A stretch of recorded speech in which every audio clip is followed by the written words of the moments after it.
아모스 9장입니다. 9장 1절부터 마지막 15절까지입니다. 성도 여러분, 오늘 말씀은 두 단락으로 나눌 수 있습니다. 첫 번째 단락 1절부터 10절은 마지막 다섯 번째 환상입니다. 그리고 두 번째 단락 11절부터 마지막 15절은 이스라엘의 회복에 대해서 말씀하고 있습니다. 아모스 1장과 2장은 이방의 신탁에 대해서, 그리고 아모스 3장부터 8장까지는 이스라엘의 죄에 대한 고발과 심판 선언을 전달을 했습니다. 즉 그동안 죄 고발과 심판 선언이 함께 제시되었습니다. 그러나 9장에 이르러 더 이상 이스라엘의 죄는 등장하지 않습니다. 네 번째 환상이 끝을 선언했고, 다섯 번째 환상은 확장된 심판의 시행을 지금 보여주고 있습니다. 그리고 이어지는 내용은 심판의 선언과 함께 이 회복을 선언하는 것으로 그려지고 있습니다. 먼저 1절부터 4절 단락인데요.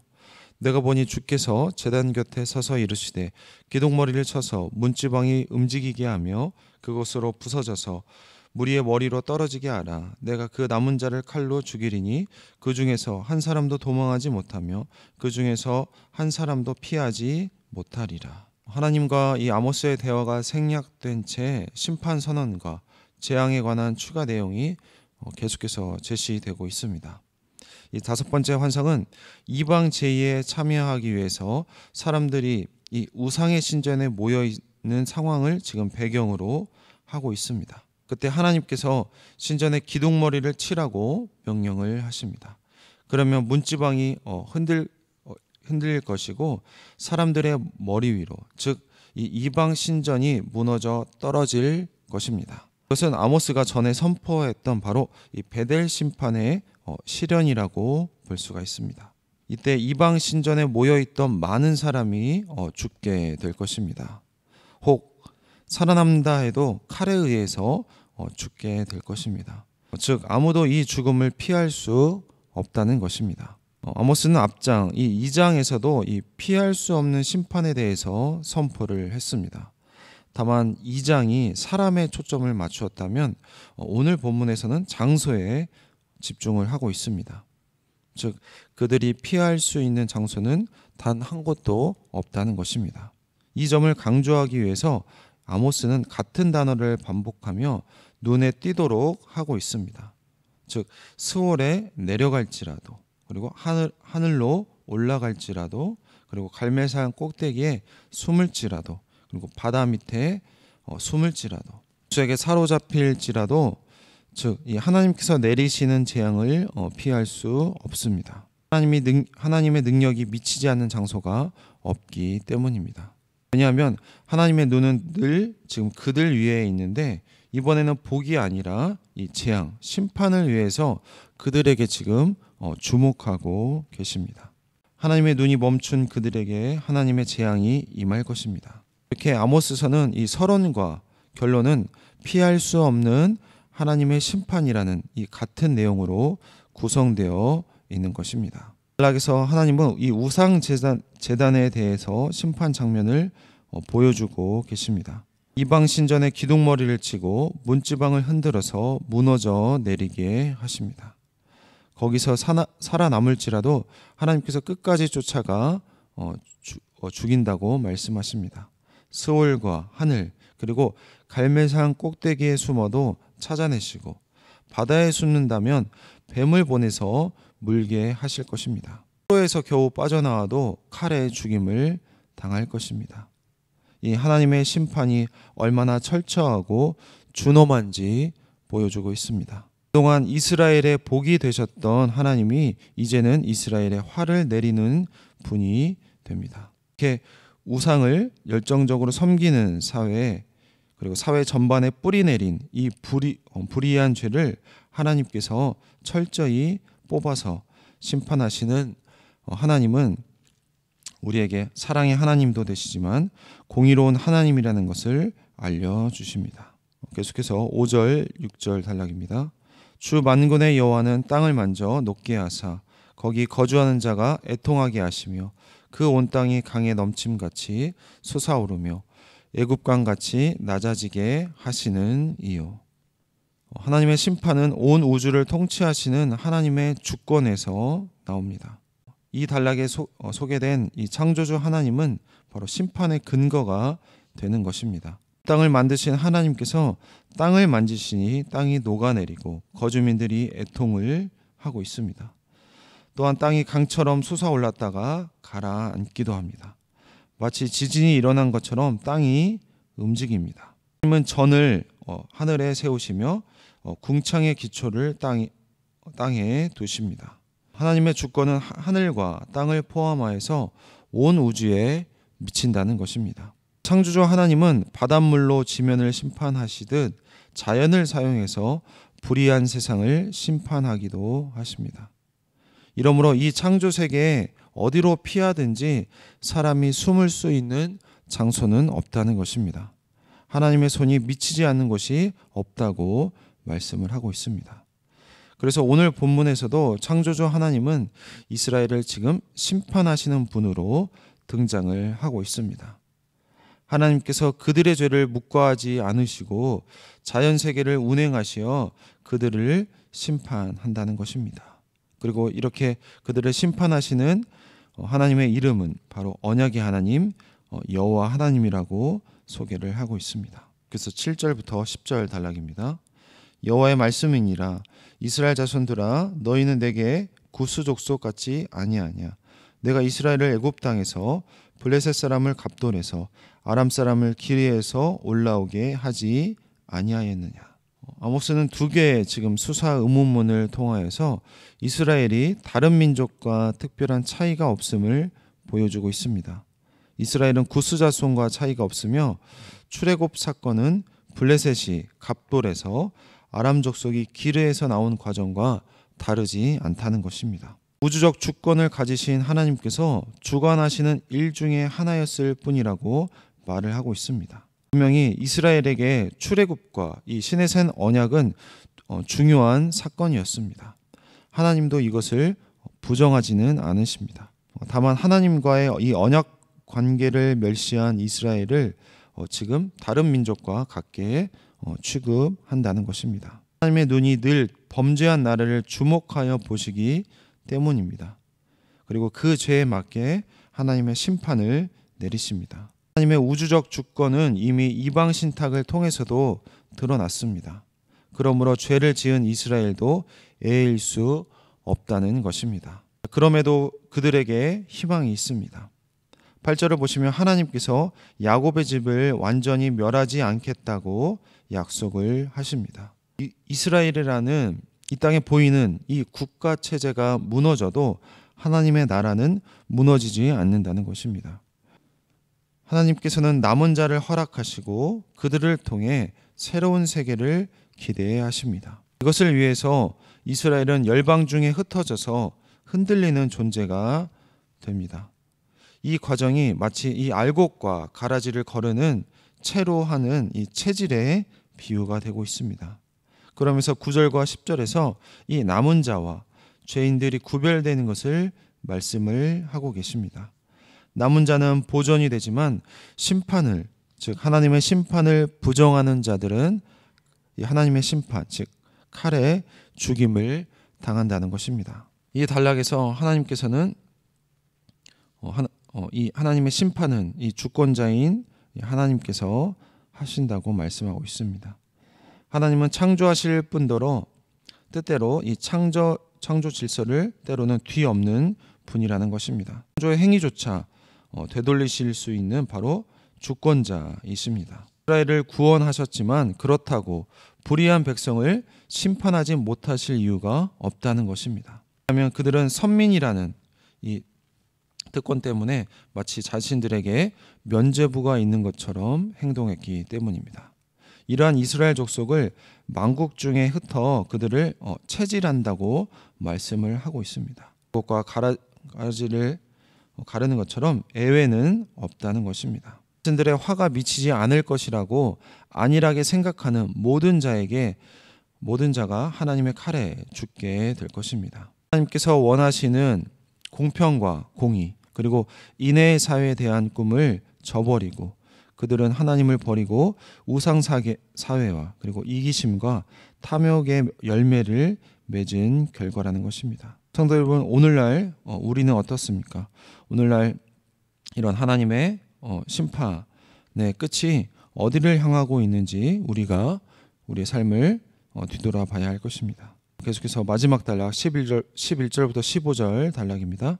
그날에 내가 다윗의 무너진 장막을 일으키고 그것들의 틈을 막으며 그 허물어진 것을 일으켜서 옛적과 같이 세우고 그들이 에돔의 남은 자와 내 이름으로 일컫는 만국을 기업으로 얻게 하리라. 이 일을 행하시는 여호와의 말씀이니라. 드디어 그날에 이루어질 회복이 주어집니다. 심판의 선지자로 알려진 아모스는 이 마지막에 이르러서야 회복을 전하고 있습니다. 여러분, 즉 예언자들, 하나님의 말씀을 맡은 자들을 이 말씀을 전하는 진정한 목적은 사실은 회복이라는 것을 알 수가 있습니다.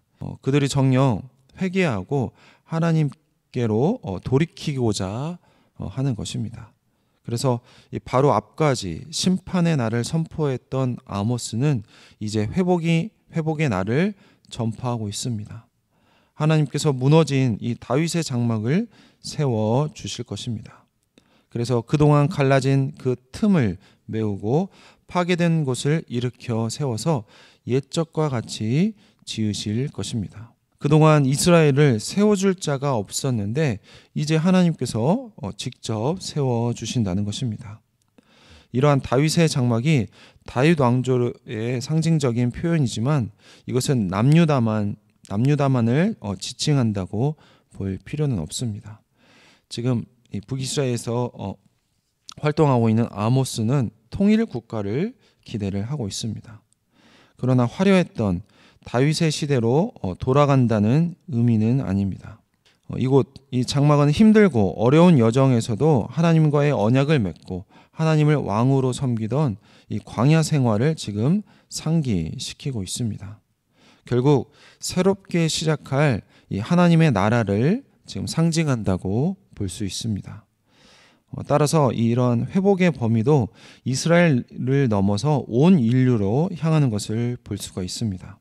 이어지는 절을 보면 이 에돔의 남은 자와 하나님의 이름으로 일컬어지는 모든 민족까지 하나님 나라의 소유가 된다는 것입니다.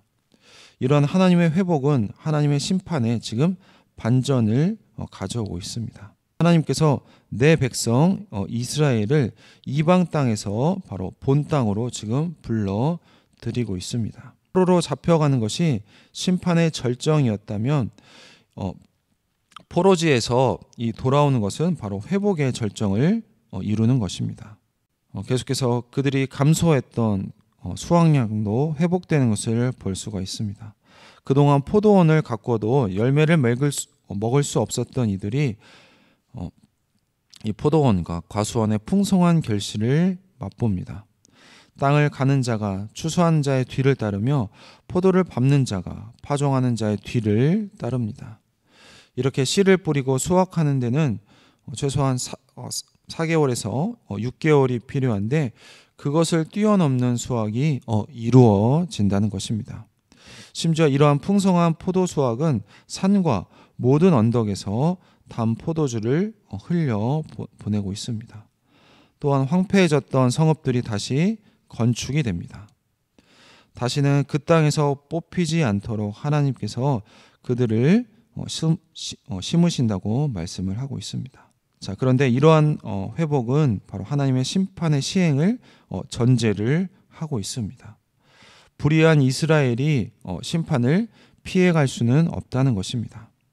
다만 이 심판 중에서도 그들은 회복을 기대할 수 있습니다. 이러한 관점에서 볼 때 하나님의 회복은 전쟁이나 약육강식의 법칙이 사라진 사회를 꿈꾸게 합니다. 거기에서는 칼도 창도 활도 모두 사라집니다. 자, 이러한 의미에서 하나님의 심판은 마냥 슬픈 사건이 아닙니다. 새로운 희망의 씨앗이 되기 때문입니다. 자, 이러한 메시지를 아모스는 여호와와 내 하나님께서 말씀하셨다로 이 아모스서를 끝내고 있습니다. 아모스서, 시온에서 소리를 발하시는 하나님의 말씀으로 시작해서 내 하나님 여호와의 말씀으로 끝을 내고 있습니다. 그러나 주제에 있어서는 처참한 심판의 모습에서 이 언약의 회복으로 끝난다는 점에서 큰 변화가 있었습니다. 그리고 그 중간에, 그 사이에는 아모스의 외로운 외침이 있었습니다. 하나님의 회복은 선지자의 외침, 선지자의 말씀을 거쳐서 주어지고 있습니다. 그들 보고 회개하라고 했는데 이 회개 없는 회복은 참된 의미가 없기 때문입니다. 단락에서 심판 이후에 주어질 하나님의 은혜에 대해서 전하고 있습니다. 무너진 다윗의 나라, 이 이스라엘을 회복하겠다고 말씀하고 계십니다. 다윗의 장막을 일으켜지고 백성들은 만국의 기업으로 얻습니다. 후에 야고보는 이 본문을 그리스도의 복음이 열방을 향해 전파될 것에 대한 말씀으로 적용을 해서 이 기독론적인 해석의 지평을 열어주었습니다. 아모스가 서술하는 이 회복된 나라는 추수를 마치기도 전에 파종이 시작하고 포도주 일이 한창인데도 새 씨앗을 뿌려야 할 정도로 복의 상태를 말을 하고 있습니다. 즉 하나님은 새 출발하는 백성에게 다시는 그들이 뽑히지 않게 하시겠다는 말씀으로 그들에게 용기와 소망을 주고 계십니다. 그리고 이 모든 말씀이 주의 오심, 즉 예수님께서 오셔서 이러한 모든 말씀을 성취를 하셨습니다. 여러분, 이 모든 성도는 이 모든 성취된 은혜를 이미 받은 자들이고 현재 그 은혜와 그 말씀을 누리는 자들입니다. 하나님께서 오늘 말씀하셨습니다. 이미 새 출발한 모든 성도들에게 그들이 다시는 뽑히지 않는다고 약속하신 은혜를 우리는 모두 현재 누리고 있는 복된 성도들입니다. 우리를 구원해 주신 하나님께 감사하면서 주신 은혜에 감사하여서 우리가 늘 성도답게 살고 그리고 성도답게 말하고 성도답게 행동하는 우리 모든 성도님들이 되시길 주의 이름으로 축원드립니다. 기도하겠습니다. 하나님 감사합니다. 이렇게 아모스서를 통하여서 마지막에 하나님의 회복을 말씀하시니 감사합니다. 하나님의 심판을 마지막으로 다섯 번째 환상으로 보여주시면서 그들이 피할 곳을 이 자연세계, 하나님께서 창조하신 자연세계에 있을 수 없다고 강조를 하고 있습니다. 그들이 피할 장소는 이 지구상에 단 한 곳도 없다고 말씀하셨습니다. 하나님, 그들이 잘못된 선민 의식으로서 우리에게는 심판이 없다고 잘못된 생각을 가지고 있지만 죄를 지은 그들에게 하나님께서 심판한다고 말씀을 하고 있습니다. 하나님, 그러나 그것이 그 심판이 완전한 끝이 아니라 하나님께서 회복을 말씀을 하는 것을 보았습니다. 새로운 이제 눈에 보이는 이스라엘 나라는 하나님 심판받고 멸망하지만 하나님의 나라는 예수님께서 다시 오셨을 때 다시 새 출발한다고 말씀하십니다. 이 진정한 이 하나님의 나라를 바라보면서 소망과 위로와 주시는 이 하나님의 회복에 대해서 말씀을 하고 있습니다. 그런 하나님의 은혜와 회복을 이미 받은 우리 성도들입니다. 우리를 예수 그리스도를 통하여서 구원해 주시고 하나님의 자녀 삼아 주셔서 감사합니다. 그 크신 복에 늘 감사하는 성도님들이 다 될 수 있도록 도와주시옵소서. 그 복이 얼마나 큰지 하나님 추수하기도 전에 씨를 뿌리고 하나님 포도주를 만들고 있는데 하나님 포도주 씨를 뿌리는 것처럼 우리에게 임한 이 큰 은혜가 얼마나 큰지 우리가 다시 한번 생각하고 그 크신 은혜에 늘 감사하는 우리 모든 성도님들이 다 될 수 있도록 우리에게 은혜 베풀어 주시옵소서. 그리고 그 받은 사랑이 하나님 너무나 커서 우리가 정말로 이 땅 가운데서 정말로 하나님의 자녀답게 하나님의 백성답게 살고 말하고 행동하여서 하나님께 영광을 돌리고 그리고 하나님께 영광 돌리는 나도 너무나 행복하고 그 행복함을 우리 옆에 이웃들에게 많이 나눠서 그 행복을 같이 누리는 복된 성도들이 다 될 수 있도록 하나님 우리에게 은혜 베풀어 주시옵소서. 감사드리며 예수님의 이름으로 기도했습니다. 아멘.